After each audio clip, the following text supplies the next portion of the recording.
नमस्कार विद्यार्थी मित्रांनो, तर आपलं स्वागत आहे. तर मी हा व्हिडिओचा चौथा पार्ट मी पाठवत आहे. हे चौथा पार्ट व्हिडिओ खूप मोठे झालेत आणि जास्त झालेत, त्याबद्दल माफ करा आणि असंच व्हिडिओ पाहत राहा. तर चला आपण सुरू करूयात. तर पाचवा घटक आपला राहिला होता, तर लोकसंख्येचे ग्रामीण किंवा शहरी रचना.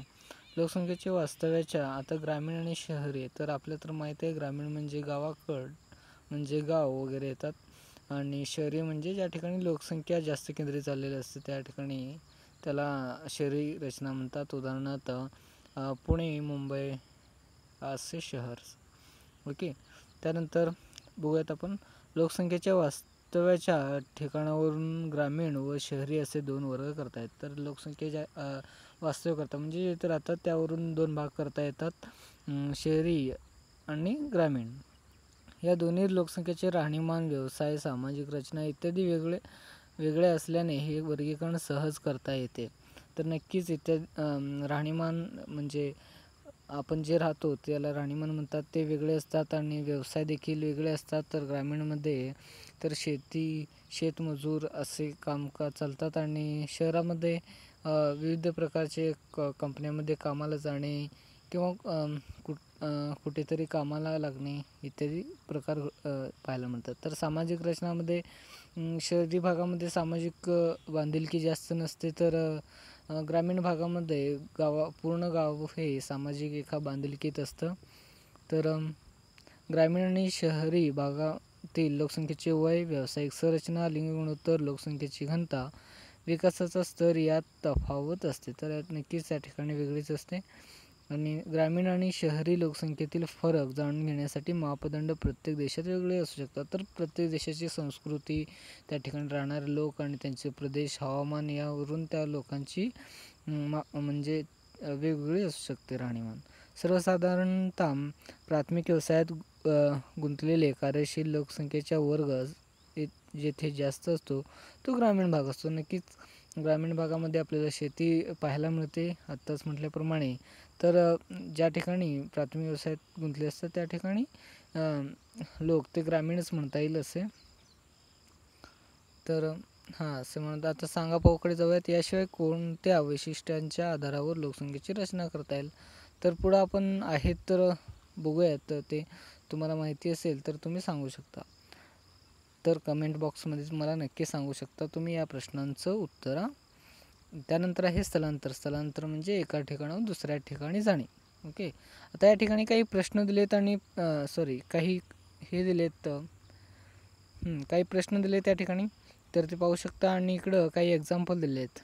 तर एक्झाम्पल पहिला पाहू आणि प्रश्न देखील पाहू आपण. ओके. तर पहिला आहे, मी नीट वाचतो त्याकडे लक्ष द्या आधी.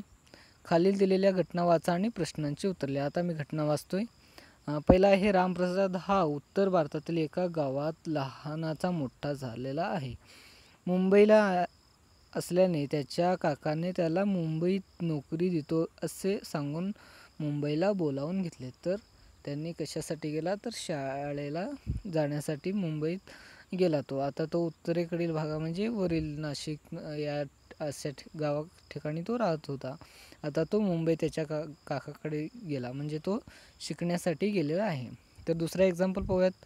रितिका हिने पुण्यातील एका नामवंत महाविद्यालयातून पदव्युत्तर शिक्षण घेतले. तिला अमेरिकेतील एका मोठ्या कंपनीत नोकरी मिळाली. 5 वर्षे झाले रितिका आता तिथे स्थायिक आहे. म्हणजे ही दुसऱ्या देशात गेली आहे. तर ते पुढं तुम्हाला काय येईल ते सांगता येईल. तर ही भारतात शिक्षण घेऊन तर दुसऱ्या देशात त्यांनी नोकरी करायला गेलेली आहे. तर तिसरा आहे, सैमचा देश युद्धाच्या घाईत लोटला गेल्यामुळे सुरक्षितेसाठी तेथील नागरिकांना तो देश सोडून सक्तीने दुसऱ्या देशात जावे लागले. सैमत आणि तिच्या कुटुंबाने शेजारील देशात शरण घेतली आहे. आता सक्तीने हा शब्द वापरले आहे. तर सक्तीने म्हणजे आता त्यांना सोडून जावंच लागणार आहे, कारण त्या ठिकाणी युद्ध झालेले. तर हे दुसऱ्या देशात गेले आहेत, हेही लक्षात ठेवा. त्यानंतर चौथा आहे, बबनराव मराठवाड्यातील एका गावात राहणारा लहान शेतकरी आहे. तर एक बबनराव शेतकरी आहे. दुष्काळामुळे शेतीचे नुकसान झाले आणि घरातील काही अन्य समस्यामुळे त्याने जमीन विकली. जमीन म्हणजे त्याची शेत विकली. त्याचे सहकुटुंब जवळचे शहर गाठले, म्हणजे ते त्या ठिकाणी गेले. आता गावाकडचे आपण पाहतो तर त्यांनी आपल्या कामासाठी कर्ज झालेलं आहे, असे विविध कारणासाठी म्हणून त्यांनी शहरात ठिकाणी येतात आणि त्या ठिकाणी पैसे कमवण्याचा प्रयत्न करतात. आता तो शहराचं काम करून आपला अनेक कुटुंबाचा उदरनिर्वाह करतो, म्हणजे पोट भागवतो, उदरनिर्वाह म्हणजे. तर 5वा आहे पिंपळवाडीच्या रितेशने गावात शालेय शिक्षण पूर्ण केले. पुढील शिक्षणासाठी तो नाशिकला. त्यांनी पण पहिल्या एक्झाम्पलासारखे तो शिक्षणासाठी तिकडे गेला. तर साताऱ्याच्या सुरेखा आणि संदीप यांची कन्या लतिका लग्न होऊन सोलापूरला गेली. तर ही त्यांची लग्न करून सगळे जातात आपल्या माहेरी. तसेच याप्रमाणे सुरेखा आणि संदीप यांची कन्या लतिका ही त्यांच्या गावाला म्हणजे आपल्या माहेरला गेली, आपल्या सासरला गेली आहे. तर प्रश्न पहिला पाहूयात, वरील सर्व घटनांमध्ये कोणते साम्य आहे? आता ह्या सर्वांमध्ये तर विषयच आपला तो आहे स्थलांतर. तर या सर्वांमध्ये स्थलांतर हा सामायिक आहे. विषय म्हणून घेऊ नका, पण एक्झाम्पलवरून असं लक्षात येते की हे स्थलांतर आहे. तर पहिल्या प्रश्नाचं उत्तर होईल स्थलांतर. तर दुसरा आहे सर्व घटनांमधील स्थानात फरक पडतो आहे का? हा, नक्कीच. एका ठिकाणी दुसऱ्या ठिकाणी गेल्यावर त्या ठिकाणी लोकसंख्या वाढणार आहे, म्हणजे त्या ठिकाणी विविध क्रिया घडणार आहेत. त्याचे कारण काय असावेत? आता इथं कारण दिलेले आहेत त्यांनी, म्हणजे आपापल्या अडचणीहून त्यांनी गेले आहेत आणि त्यामुळे त्या ठिकाणी नक्कीच त्या ठिकाणच्या त्यांनी गेलेल्या ठिकाणी आणि जिथे जाऊन राहतात त्या ठिकाणी विविध त्यांनी वापरणाऱ्या सेवा असतात, सुविधा असतात, निसर्ग असतं, घर असतं, त्यामुळे त्या ठिकाणी त्यांच्यावर भार पडतो. आता तिसरा पाहूया, जुन्या आणि नवीन स्थानामधील अंतराप्रमाणे वरील 6 घटनाक्रम लावा. तर तुम्ही घटनाक्रम लावू शकता, जुने आणि नवीन. आता नवीन कसे बदल झालेत आणि जुने कसे बदल झालेले आहेत, त्यामुळे तुम्ही हे घटनाक्रम तुम्ही लावू शकता. ओके. त्यानंतर चौथा प्रश्न, आपले मूळ स्थान सोडून जाण्यामागचे कारणाची यादी करा. आता तुम्ही करू शकता, मी आता सांगितल्याप्रमाणे त्यांचे कर्जबाजारी असेल किंवा काही जणांची तांत्रिक अडचणी असेल, काही जणांना वैद्यकीय अडचण असेल, काही जणांचं शैक्षणिक अडचण असेल, तर असे अडचणी असू शकतात. तर 5वा आहे वरील कारणांचे स्वेच्छेने आणि स्वनिर्च्छेने असे वर्गीकरण. आता कर्जबाजारी हे स्वेच्छेने आहे का? नाही, तर ते अनिच्छेने झाले, म्हणजे ते कर्ज झालेलं आहे. आता स्वइच्छेने म्हणजे आता पहिला एक्झाम्पल पहा, रामप्रसाद हा त्याच्या मामाने बोलवला आहे म्हणून ते काय झालं, अनिच्छेने झालं. तर स्वेच्छेने कुठली गेली, तर रिथिका गेली, तर पुण्यातील दुसऱ्या देशात गेली आहे म्हणून ती काय झालं, स्वेच्छेने, त्याला आवडत असेल त्यामुळे ती गेली असेल. ओके. त्यानंतर 6वा आहे, याशिवाय इतर कोणत्या कारणाने स्थलांतर होऊ शकते? आता या ठिकाणी कारणे दिली आहेत, तर आपण आणखी काही कारणं जोडू शकतो. जसे कुठली आपत्ती आली, आपत्ती हे तर येतात त्यामुळे स्थलांतर होते. 100% आपत्तीमुळे देखील स्थलांतर होते. तर आपत्तीमध्ये काही प्रकार येतात, काही नैसर्गिक येतात आणि काही मानवनिर्मित असेल किंवा काही ठिकाणी अंधश्रद्धा असतील, त्यामुळे देखील स्थलांतरित होऊ शकते. तर भौगोलिक स्पष्टीकरण पाहूयात आपण. व्यक्ती आणि व्यक्तीचे समूह जेव्हा एका स्थानाहून दुसऱ्या स्थानाकडे जातात, एका राजकीय सीमेतून दुसऱ्या राजकीय सीमेत जातात. आता राजकीय सीमा म्हटली पहा, राजकीय सीमा म्हणजे पुणे जिल्हा आहे असं आपण गृहीत धरूयात. आता पुणे जिल्ह्याचा जो एरिया आहे तो राजकीय क्षेत्र म्हणून ओळखला जातो, कारण ते एका राजकीय म्हणजे एका याच्याकडून निवडून गेलेलं आहे. म्हणजे हे राजकीय क्षेत्र म्हणजे हे आपण निवडलेलं आहे. आता पुणे एवढंच आहे असं आपण निवडलं म्हणजे मानव म्हणजे राजकीय होऊ शकतो. तर त्यानंतर बघूयात आपण, कमी किंवा अधिक कालावधीसाठी किंवा कायमचे जातात. आता कमी आणि जास्त हे कालावधी असू शकतात स्थलांतरामध्ये. पुढील प्रकारात बघूयात आपण. कमी आणि किंवा अधिक कालावधीसाठी किंवा कायमचे जातात तेव्हा या हालचाली स्थलांतर असे म्हणतात. तर स्थलांतर आपण नक्कीच बोललो तर एका ठिकाणाहून दुसऱ्या ठिकाणी जाणे याला स्थलांतर म्हणू शकतात. हे स्थलांतर पूर्वनियोजित किंवा अचानक होऊ शकते. पूर्वनियोजित देखील होऊ शकते की आपले आजी आजोबा सांगितल्यामुळे आपण जाऊ शकतो, किंवा पूर्वनियोजित किंवा आधी तयारी केली असते, किंवा अचानक म्हणजे काही आपत्ती वगैरे आले तर आपण अचानक जात असतो. ते ऐच्छिक आणि अनैच्छिक असते. तर ऐच्छिक आणि अनैच्छिक म्हणजे स्वतःच्या इच्छेनुसार किंवा अनैच्छिकमध्ये इच्छा नसतानाही जाणे. तर सर्वसाधारणपणे स्थलांतरामुळे लोकसंख्येत बदल होतो. तर नक्कीच एका ठिकाणी दुसऱ्या ठिकाणी गेल्यावर एका ठिकाणी लोकसंख्या बदल होते आणि गेलेल्या ठिकाणी देखील वाढते आणि जेथून आपण जातो तेथून कमी होते. जर प्रदेशात लोक इतर ठिकाणाहून स्थलांतरित होऊन आले तर त्या प्रदेशाची लोकसंख्या वाढते. नक्कीच दुसऱ्या ठिकाणी गेल्यावर त्या ठिकाणची लोकसंख्येत वाढ होते. जर तो प्रदेश सोडून दुसऱ्या प्रदेशात गेलात तर त्या लोकसंख्येत कमी होते. तर ज्या ठिकाणी तुम्ही सोडून गेलात त्या ठिकाणी लोकसंख्या कमी होते. स्थलांतरितमुळे मूळ प्रदेश म्हणजे ज्या ठिकाणी तुम्ही पहिला राहत होता म्हणजे देणारा प्रदेश व स्थलांतर झालेला प्रदेश म्हणजे ज्या ठिकाणी तुम्ही गेलात घेणारा प्रदेश, अशा दोन्ही प्रदेशांचे लोकसंख्येचे वितरण, घनता व प्रारूप व रचना यात बदल होतो. तर नक्कीच त्या ठिकाणी या ठिकाणी शेवटचा प्रश्न बघा. नाही इथं प्रश्न होता मगाशी. ओके, तुम्ही पाहू शकता. तर लोकसंख्येचे रचना यात बदल होते. तर लोकसंख्येचे वितरण, घनता, इतर काही कारणे आहेत ते स्थलांतरामुळे बदलू शकतात. तर ह्याच्यामध्ये हे आहेत बघा, वितरण, घनता आणि प्रारूप. स्थलांतराचे प्रदेशानुसार, कालावधीनुसार, उद्दिष्टानुसार, हेतूनुसार व अंतरानुसार वर्गीकरण केले जातात. आता इथं वर्गीकरण आहे ते आपण वर्गीकरण पाहूयात. तर वर्गीकरणामध्ये त्यांनी 2 भाग केले आहे, प्रदेशानुसार, कालावधीनुसार. त्यानंतर पुढील आहेत ते तसंच आपण पाहत जाऊ. हे 2च आहेत. तर आपण लक्षात ठेवू शकता. पहिलं हे लक्षात ठेवा की स्थलांतर म्हणजे काय. आता स्थलांतर म्हणजे तुम्हाला समजलं असेल. त्यानंतर स्थलांतराचे 2 वर्गीकरण केले आहेत, ते प्रदेशानुसार आणि कालावधीनुसार. आता प्रदेशानुसारचे 2 आहेत आणि कालावधीनुसारचे 2 आहेत. नक्कीच तर आपण ते पाहूयात. आता प्रदेशानुसार वर्गीकरण केलेले 2 आहेत ते पाहूयात. पहिलं आहे अंतर्गत स्थलांतर. म्हणजे अंतर्गत स्थलांतर म्हणजे गडबडून जाऊ नका. अंतर्गत स्थला म्हणजे आपल्या देशातील, म्हणजे भारत हा देश आहे आपला, तर देशामधून एका राज्यातून दुसऱ्याच राज्यात गेले किंवा मुंबईतून पुण्याला गेले, हे अंतर्गत स्थलांतर झालं. आता बाह्य स्थलांतर म्हणजे काय. आता अंतर्गत आणि बाह्य स्थलांतर हे 2 लक्षात ठेवा. आता मी तर तुम्हाला एक्झाम्पलद्वारे समजा.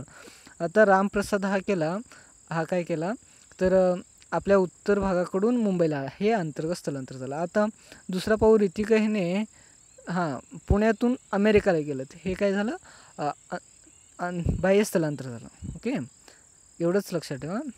हे मी वाचून दाखवतो. आपल्या देशाच्या हद्दीच्या आत लोक स्थलांतर करतात. ते देश सोडून जात नाहीत. एका राज्यातून दुसऱ्या राज्यात किंवा एका शहरातून दुसऱ्या शहरात असे स्थलांतरित करतात. भारतातील तर राज्यातून मुंबईला स्थलांतरित होणे, हे एक्झाम्पल आता सांगितल्याप्रमाणे.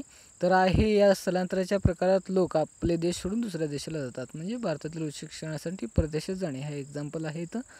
तर आता कालावधीनुसार एक पहिला कुठला, प्रदेशानुसार, दुसरा कालावधीनुसार. तर कालावधीनुसार तर पाहूयात.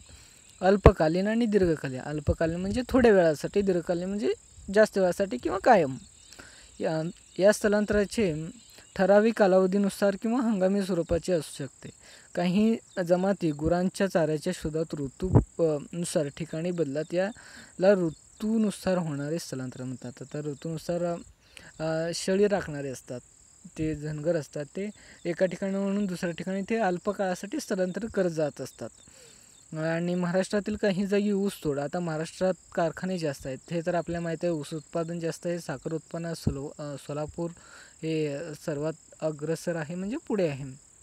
तर त्याप्रमाणे हा ऊसतोडाचा कामगार त्यांनी घेतलेला आहे. ऊस कामगार ऊसाच्या शेतात कार्यशील असतात, म्हणजे ऊस तोडण्यास ठिकाणी एका ठिकाणी दुसऱ्या ठिकाणी जातात. त्या ठिकाणी शेतकऱ्याचे ऊस तोडतात आणि ते आपल्या कंपनीला पाठवत असतात. तर हे देखील आहे. जेव्हा शेतावर काम संपते तेव्हा हे ऊसतोड मजूर शहरात जाऊन मजुरी करतात. आता येथील ऊसतोड हे सारखं नसतं, फक्त 4 महिन्यासाठी, हिवाळ्यातील 4 महिने असू शकतो आणि बाकीचे काही दिवस करायचे तर ते म्हणजे शहरात जाऊन त्या ठिकाणी मजुरी करतात. हे हंगामी स्थलांतराचे उदाहरण आहे. तर पाहूया दीर्घकालीन स्थलांतर. यामध्ये लोक आपले राहते ठिकाण दीर्घकाळासाठी सोडून नवीन ठिकाणी जातात. आता एका ठिकाणी दुसऱ्या ठिकाणी जातात. ते परततील याची खात्री नसते किंवा तरी ते थोड्या दिवसासाठी सुट्ट्यामध्ये येतात. उदाहरणार्थ भारतातील लोक अमेरिकेतील संयुक्त संस्थाने किंवा ग्रेट ब्रिटन इत्यादी देशात जाऊन स्थायिक झाले आहेत. आपल्याला माहीत आहे तर भारताची लोकसंख्या ही सर्वाधिक आहे अमेरिकेमध्ये. आता दुसरं उदाहरण पाहूयात. गावातील काही लोक रोजगाराच्या शोधात शहराकडे जातात. तर मगाशी तिथं उदाहरणाप्रमाणे दोन्ही उदाहरणाहून जर स्थलांतरित झालेली व्यक्ती बऱ्याच कालानंतर आपल्या मूळ ठिकाणी परत आली तर ती दीर्घकालीन स्थलांतर होते, आणि जर ती व्यक्ती आपल्या मूळ ठिकाणी परत आलीच नाही तर ते कायमचे स्थलांतर होते. आता त्यांनी इथंच थोडक्यात सांगितले. याशिवाय स्थलांतरित ऐच्छिक आणि अनैच्छिक असे वर्गीकरण करता येतं. स्थलांतराची कारणे काय असावीत, तर बघूयात ते कारणे कोणकोणते आहेत. तुम्हाला प्रश्न विचारले होता, आणखीन कोणकोणती कारणे असतील ते सांगा म्हटले होते. तर हे कारणे तुम्ही जोडू शकता. एका प्रदेशातून दुसऱ्या प्रदेशात मानव स्थलांतरित करताना त्यावेळी वेगवेगळी कारणे असतात. त्यात काही आर्थिक तर काही सामाजिक कारणे असू शकतात. तर पहिलं आहे प्राकृतिक. नैसर्गिक आपत्ती जसे पूर, दुष्काळ हे आपल्या प्राकृतिकमध्ये घडत असतात, त्यामुळे स्थलांतर व्हावे लागते लोकांना. तर दुसरं आहे आर्थिक. ते म्हणजे आपल्याला पैसा पाहिजे असतो, पैसे शोधात काही जण आपल्या गावाला जातात, काही जण शहराकडे जातात इत्यादी. रोजगाराच्या शोधात राहणीमान उंचावण्यासाठी व्यवसायाचे लोक स्थलांतरित होतात. आता सामाजिक. बऱ्याच वेळा लोकांना सक्तीचे स्थलांतरित करावे लागतात. आता सक्तीच्या स्थलांतरामध्ये त्यांनी सांगितले बघा, सामाजिक समस्यांना तोंड देण्यापेक्षा ती जागा सोडून जाण्याचा निर्णय लोक घेतात. एखाद्या विशिष्ट गटाच्या लोकांना स्थलांतर करायचे भाग पाडले जाऊ शकते. भेदभाव, शिक्षण, आरोग्य, वैद्यकीय सुविधा, विवाह या कारणासाठी स्थलांतर होऊ शकते. काही मुलींना आपल्या माहेरीच राहावं असं वाटतं, पण ते अनैच्छिक असतं. त्यांना आपल्या सासरी जावेच लागतं. तर चौथा आहे राजकीय. कधीकधी एखाद्या देशात युद्ध किंवा राजकीयदृष्ट्या समस्या उद्भवू शकतात. अशा परिस्थितीमुळे लोक एका ठिकाणाहून दुसऱ्या ठिकाणी जातात. तर आपल्याला तर माहिती आहे राजकीय परिस्थिती काही वेळा बिकट असू शकते. करून पहामध्ये पाहूयात आपण. कोणत्या कारणाने स्थलांतर घडते याची यादी तुम्ही केलेली आहे. वर्गात चर्चा करून अजून कारणे जोडा. या कारणांना अपघर्षण आणि आकर्षण. अपघर्षण म्हणजे ज्या ठिकाणी जात आहेत, आकर्षण म्हणजे ज्या ठिकाणी गेले आहेत. या घटकामध्ये विभाजित करून दिलेली तक्ता पूर्ण करा. जागा कमी पडल्यास सोयीतल्या तर नक्कीच या ठिकाणी जागा कमी आहे तुम्ही लिहू शकता. आता भौगोलिक स्पष्टीकरणाकडे आपण जाऊयात. तुम्ही हे करेल अशी माझी खात्री आहे. आणि घेणारा आणि देणारा प्रदेश असं वर्गीकरण करून स्थलांतर घडण्याचे कारण काय तेच तुम्ही लिहू शकता. आता आहेच. जोपर्यंत एखाद्या ठिकाणी मानवाच्या सर्वसामान्य आर्थिक, शारीरिक, मानसिक गरजा भागवतात तोपर्यंत तो तेथेच राहतो. परंतु जेव्हा त्याला तेथील वास्तव्य अशक्य होते अशा वेळेस तो त्या ठिकाणापासून दूर जातो. मानवाला मूळ वास्तव्यापासून दूर जाण्याचे प्रवृत्त करणाऱ्या घटकांना अपघर्षण घटक म्हणतात. तर अपघर्षण म्हणजे त्या ठिकाणी जात आहेत.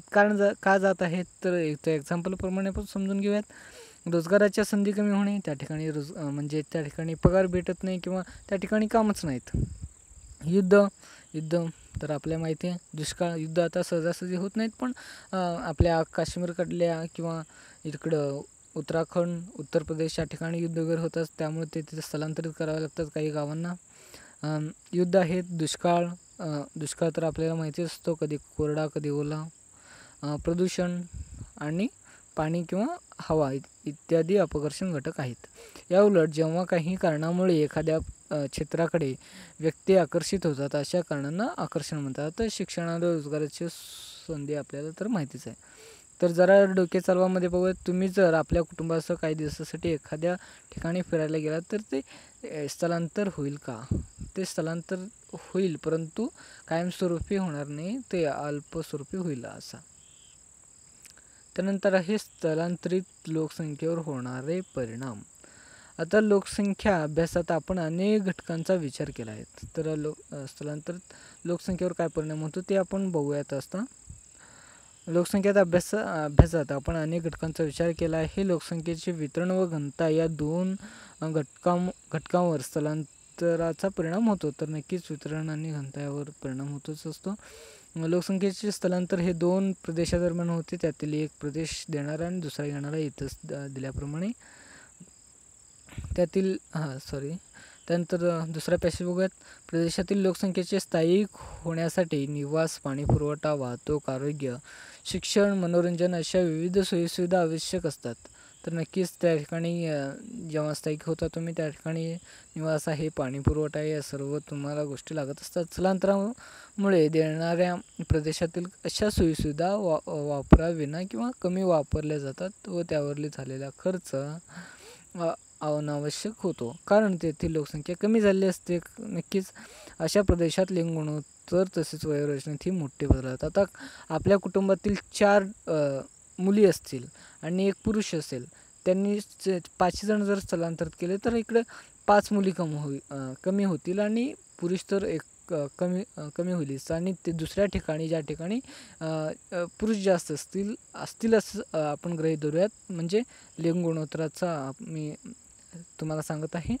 त्यामुळे त्या ठिकाणी देखील जर मुलींची संख्या वाढली तर लिंग गुणोत्तरामध्ये फरक येईल.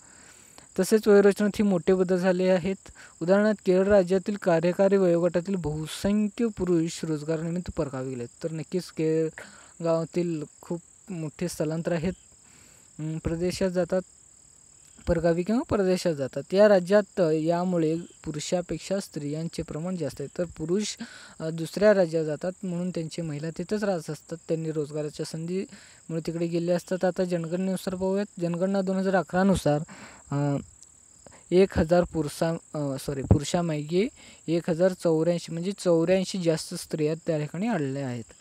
तेथील लोकसंख्येच्या वयोरचनेचा विचार करता बालक व वृद्ध वयोगटातील लोकसंख्या जास्त आढळते. तर त्या ठिकाणी म्हणजे जे तरुण पिढी आहे ते दुसऱ्या परगावी किंवा परगावात गेलेले असतात आणि बालक आणि वृद्ध हे आपल्या रोजगाराची संधी पाहत नसतात, ते घरातच असतात म्हणून यांची संख्या जास्त आढळते. याउलट घेणाऱ्या प्रदेशात उपरोक्त सोयीसुविधांवर मोठ्या प्रमाणात ताण निर्माण होतो. लोकसंख्येच्या तुलनेत निवास, पाणी पुरवठा, वाहतूक या सर्व सोयी अपुऱ्या पडतात. त्यांचा सर्वात मोठा फटका सदर प्रदेशातील व सीमावर्ती भागातील शेतीवर होतो. निवासाच्या सोयीसाठी मोठ्या प्रमाणात शेतीयोग्य जमीन बिगर शेतीसाठी वापरली जातात. तर नक्कीच शेती त्या ठिकाणी गेल्यानुसार त्या ठिकाणी निवासासाठी जागा लागत असते. घरांच्या किमतीत प्रचंड वाढ होते. निवासाच्या कमतरतेमुळे झोपडपट्ट्या वाढ होते. सामाजिक सोयीसुविधेवर प्रचंड ताण पडतो. अशा शहरात आर्थिक विषमताही आढळते आणि आर्थिक विषमताही मोठ्या प्रमाणात वाढीस लागतात. गुन्हेगारीचे प्रमाण वाढते. तर नक्कीच त्या ठिकाणी घेणाऱ्या प्रदेशात पुरुषाचे प्रमाण स्त्रियांपेक्षा जास्त असते. तर नक्कीच ते तरुण पिढी तिकडे गेल्यामुळे त्या ठिकाणी पुरुषांची संख्या वाढते.